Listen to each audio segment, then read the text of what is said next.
First Free Will Baptist Church of Morrison City in Kingsport, Tennessee.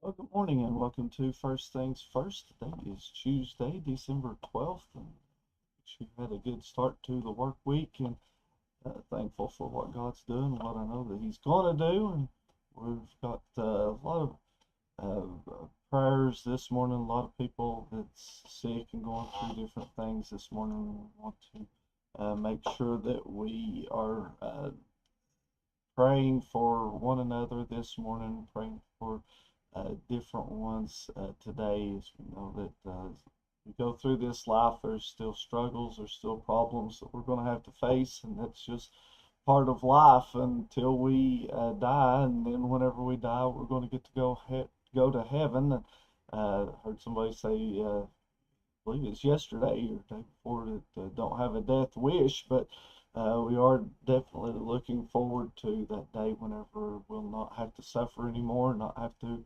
have any more heartaches or no more problems or no more troubles. And what a day that's going to be. But while we're here, we're still going to have some troubles, but just know that God is still in control. And we find that in today's lesson.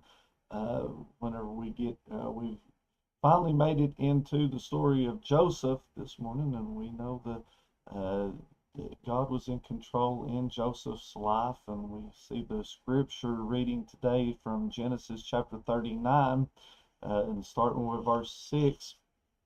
And it says, "And he left all that he had in Joseph's hand," and this was Potiphar, after Joseph had been sold into slavery. And he, being Potiphar, left all that he had in Joseph's hand, and he knew not aught he had save the bread which he did eat. And Joseph was a godly person and well favored. And it came to pass after these things that his master's wife cast his eyes upon Joseph, and she said, "Lie with me." And he refused, and said said unto his master's wife, "Behold, my master wotteth not what is with me in this house, and he hath committed all that he hath to my hand. There's none greater in the house than I, neither hath he kept back anything from me but thee, because thou art his wife. How then can I do this great wickedness and sin against God?" And it came to pass, as she spake to Joseph day by day, that he hearkened not unto her to lie by her, or to be with her. And it came to pass about this time that Joseph went in unto the house to do his business, and there was none of the men of the house there with him. And she caught him by the garment, and saying, lie with me. And he left his garment in her hand, and fled, and got him out. And it came to pass, when she saw that he had left his garment in her hand, and was fled forth, that she called unto the men of the house, and spake unto them, saying, See, he hath brought in an Hebrew unto us to mock us. He came in unto me to lie with me, and I cried with a loud voice. And it came to pass, when he heard that I lifted up my voice and cried, that he left his garment with me, and fled, and got him out. And she laid up his garment by her until the Lord came home. And she spake unto him according to these words, saying, The Hebrew servant which thou hast brought unto us came in unto me to mock me. And it came to pass, as I lifted up my voice and cried, that he left his garment with me, and fled out. And it came to pass, when his master heard the words of his wife, which she spake unto him, saying, After the manner did the servant to me, that his wrath was kindled. And Joseph's master took him, and put him in the prison, and whatsoever they did there, he was a doer of it. And the keeper of the prison looked not to anything that was under his hand, because the Lord was with him, and that which he did, the Lord made it to prosper. And as we look at this story of Joseph, and about the things that he went through, and we know that it was Joseph that went from the pit to the palace, and how that God was with him the whole way. And even whenever somebody lies about you, does some falsehood or something against you, or even whenever you mess up on your own, if you'll trust in God, God is with you, and God is going to give you that strength and give you that courage that you stand in need of. And He's going to give you favor at times. Even it may not seem like favor, but you imagine he was a slave. He could have just been beaten and just left out to do the hard work, but he had God with him, and as he did his work to the best that he could for God and with God in his help,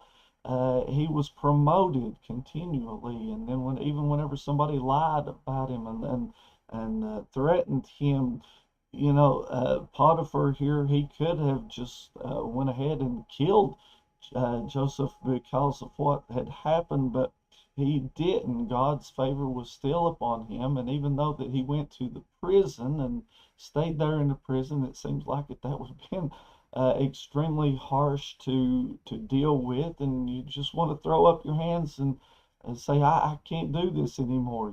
But Joseph didn't do that. He continued on, and he wanted to be that blessing. He wanted to be that help, and he was even in the prison whenever he was there.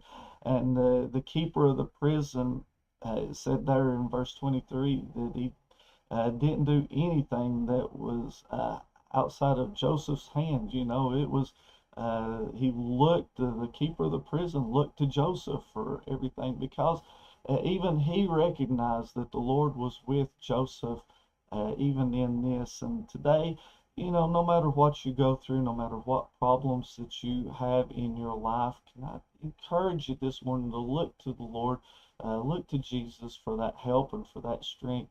He is the one that is the mediator. He's the one that's sitting on the right hand of God, making intercession for you and for me, or praying for you and for me, talking to the Father about us today, and praying that we would have that grace and that strength to continue on.